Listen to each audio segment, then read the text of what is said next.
Statistic that doesn't seem major on the surface, but behind the objectivity of numbers, our lives forever changed. Families left heartbroken, and law enforcement left to try to understand why. It's been a busy day here in Charlotte. Most of us heard about a natural gas odor permeating through the air from Noda down to Ballantyne. Piedmont Natural Gas later reported there were no leaks. The smell instead came from mercaptan tanks destroyed by a local company. No health threats, and the smell was gone in a few hours. But tonight we're following another story, one that began before tonight and is going to continue long after the sun goes down. Today, Charlotte-Mecklenburg police released a snapshot of crime in the city for the first half of 2022. The results: crime rates are rising in our city. Property crime has risen 6%. These crimes can cause permanent harm financially and emotionally. Burglary, vehicle thefts, arson, and larceny have all gone up. Another rise that poses a lingering threat, a rise in violent crime here in Charlotte. And it is CMPD's highest priority. It's gone up 3% so far this year. That includes robberies and homicides that have gone up more than 8%. This is really where I get frustrated, because folks have resorted to and have lost a degree of reasonableness. Now what happens is there's this frustration that we see where folks are getting angry, and rather than taking other opportunities and looking at conflict resolution and trying to work out these problems, the first thing they go to is a firearm. Yeah, a major theme from today's news conference releasing these numbers. Many of these violent cases involve children. CMPD said firearms getting into the hands of teens is a worsening issue in the Charlotte community. The most common avenue for obtaining a firearm by these young suspects is through theft. Parents and caregivers aren't properly locking up their guns at home.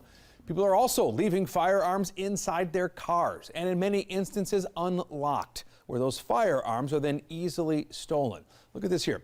Since the beginning of 2022, at least 500 firearms have been stolen from cars in Charlotte. 500. CMPD says it needs your help to fight this problem. There are ways to help protect you, your weapon, and your loved ones. Always lock your car. Take your keys with you and make sure your windows are closed when you park. Park in well-lit areas if possible. Never leave valuables in your car, especially if they can be seen.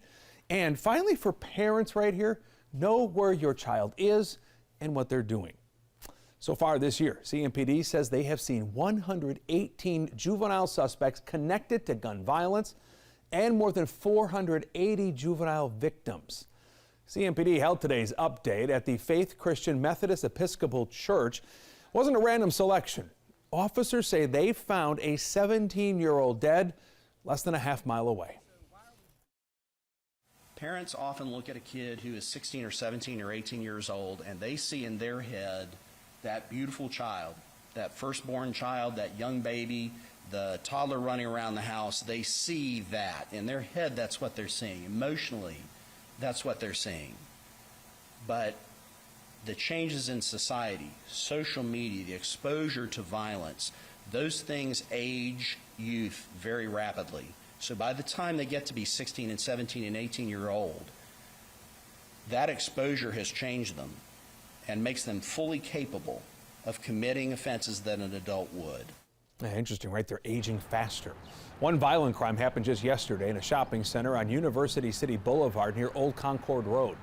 Officers say someone shot and killed 48-year-old Karen Baker as she was getting money out of an ATM. CMPD spoke about Baker's death today. At least right now, that appears to be a completely random act. Thankfully, if there was anything positive out of it, thankfully that does not occur often within the scope of the homicides that we investigate. Generally, we have individuals that are known to each other and target each other. This incident, I have communicated with our community members, I've communicated with our elected officials, I've communicated with school administration at University of North Carolina at Charlotte, which is close by this, talking to them about our investigative steps. We don't think that this had any immediate threat to the school, residents that lived around this area. This appeared to be a chance opportunity. It's heinous. It is disgusting. And it pains me to have to come up and stand here in front of people and talk about that. But we want to find justice. We want to find people that killed this poor woman, and certainly hope that the justice system will support the investigative efforts that are done to identify those people when they're charged. So the question becomes, what do we do now? Certainly most of us don't plan to stop going about our lives despite crime growing in our community.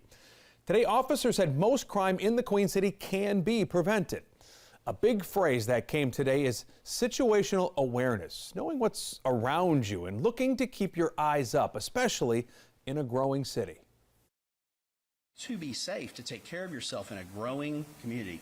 And folks, Charlotte is growing rapidly.